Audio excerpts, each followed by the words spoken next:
Welcome to this week's episode.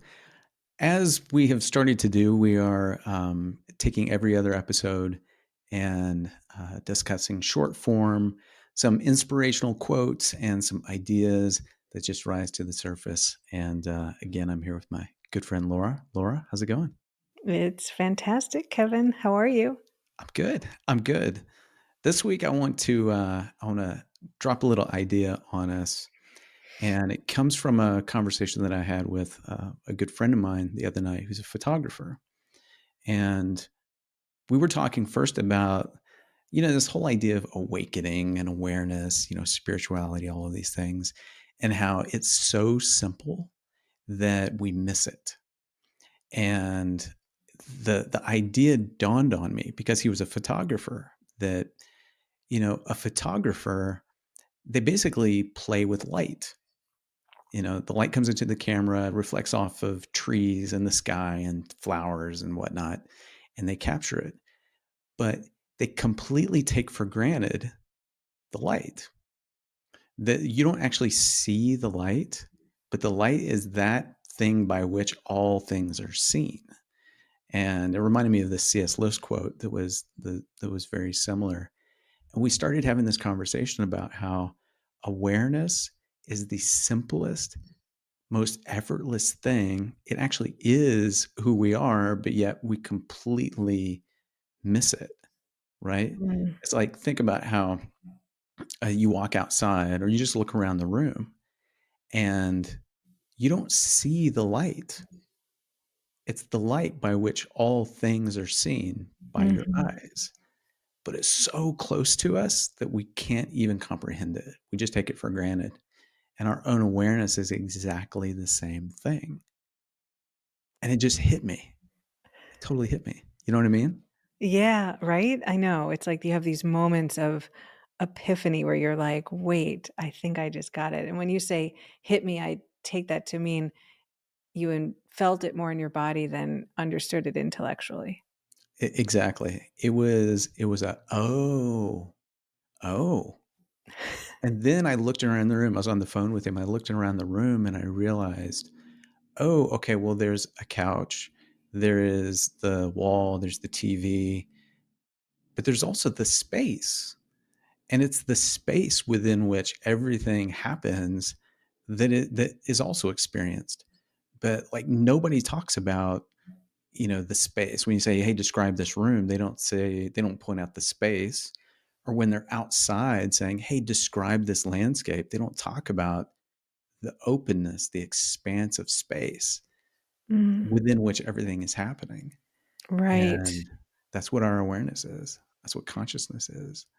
I And love that. I love that. I mean, it's so interesting, right? I've never thought about it that, um, spaciousness is the container of all that there is, and yet it never gets our attention. And so then to take that home into consciousness, how mhm. would you again, this is such a complex idea, right? So take viewers to that next part.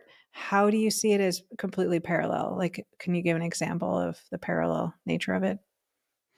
Yeah. So the way practically how it works with us is really in the same way. So if somebody were to ask you to describe the room that you're in, most people would point out the couch, the TV, right, the walls, etc., Mhm. not the space. And then if you would ask them to describe, well, what is your experience like? Like what's happening to you right now? They would describe, oh, well, I'm thinking about this. I'm worried about that. My body feels this, but they actually don't even realize that it's that awareness, right? It's like that witness, that observer kind of perspective that is in the same way that like we're looking at the couch or we're looking at the trees. Like there is something that is us that is experiencing our emotions or is experiencing the feelings in our bodies or the thoughts that are coming and going.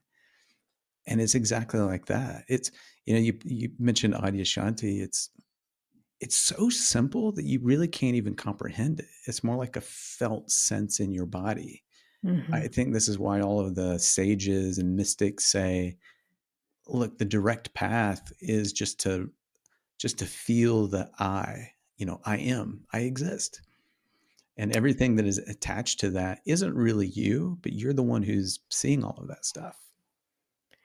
And, like, I don't know why I feel compelled to say this, but who cares, right? For somebody out there who's like, "What the hell?" I mean, so there's couches, who cares about the space? Who cares about the observer eye?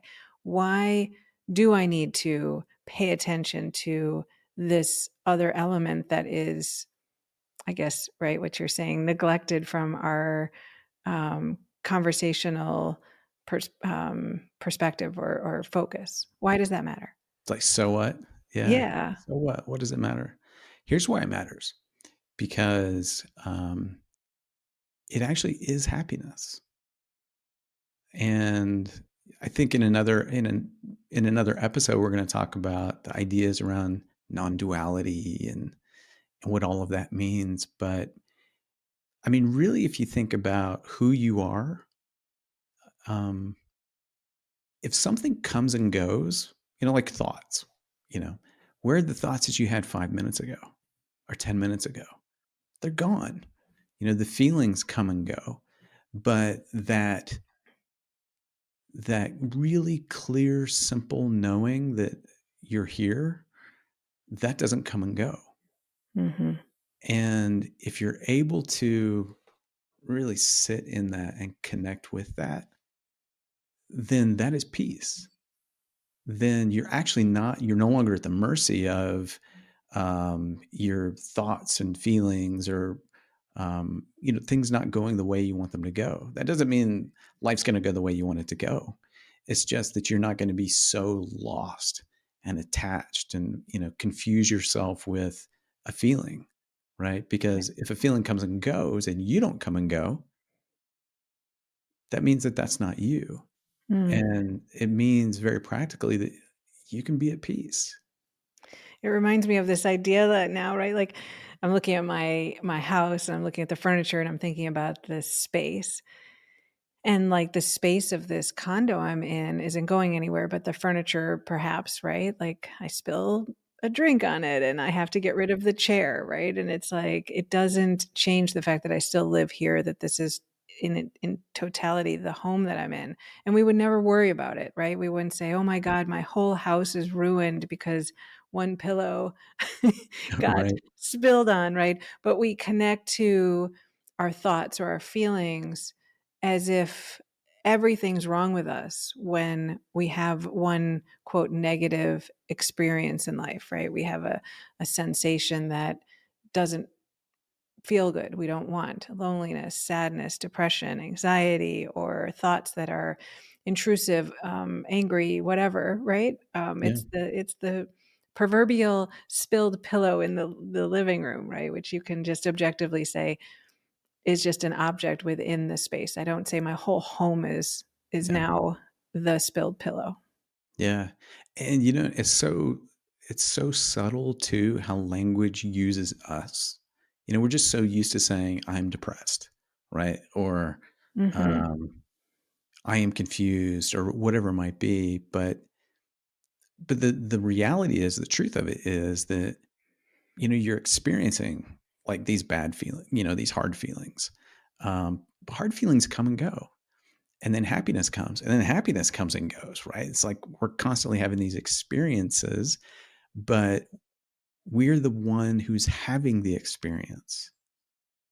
And that's a very subtle kind of truth to get a hold of, or let it get a hold of you. But this is what all of these spiritual traditions point to, is you want to know what freedom is? That is freedom. Yeah. Freedom Yeah. is knowing that that is who and what you actually are, and you're actually free to experience all of these things, and know yourself at peace, right? Yeah. Yeah, because if when, not if, you get caught up in the belief that the expression, right, the emotion in the body that's happening, call it whatever it is, um, or the thoughts, if you identify as you And then you start this, like, endless dialoguing, "Well, I don't want this, and what does this mean?" And right, and it just goes on and on and on, and you're stuck there, right? And you can get stuck there for years, you can get Yeah. stuck there for months, you can get stuck there for hours, and, one thing that I think about a lot is really that spiritual enlightenment is not the idea that you don't have those experiences. It's just the amount of time you spend in them, right? And Yeah. so it is true that these feelings arise and it is true that these thoughts happen. But when we identify them as us and we start then, oh, it shouldn't, and how do I get it to go away? And I don't want to feel this way. And what does this mean about me? And or how come this person is behaving that way or the weather or whatever it is, right? And you start a conversation about what is and how it shouldn't be is when we start to suffer. So that objective sense of self being the awareness cuts down the time that we struggle, right? So Yeah. back to the condo and the spaciousness. I couldn't get that out. You were saying we don't think about the space in a room, and so when I spill something on a pillow, I get rid of the pillow. I don't freak out that the entire condo now needs to be sold, right? Or how is this happening to the whole condo? Yeah. So yeah, it's a brilliant way to see it. I love it. Yeah. And it reminds me, of one other thing in the Tao Te Ching. It says something like, a house is made of walls and ceilings and stone and wood, but it's the space within it that makes it livable. So Right. you have to have both, right? Like you have Mm, to have like the walls and, all of the things, but it's actually the space that is part of the dwelling that actually makes it livable. Like it's the negative space or the empty space. And really it's, our thoughts and feelings and experiences, um, they don't actually exist without that awareness to experience them, to see mm, them. It's that sense of, oh, well, I know or I experienced this. And that is the thing, it's so close to us that we don't even see it. We take it for granted. We ignore it, yeah. just because it's always been there. So that is the encouragement for the day, which is simply pay attention to that subtle, ever present feeling that, oh, I'm here. And then find out what that I is. What am I essentially? And find out, because that actually is the Powerball ticket. You find that and embody that, and you are completely free. I love it. Thank you so much, Kevin. And You're thank you welcome. guys for listening.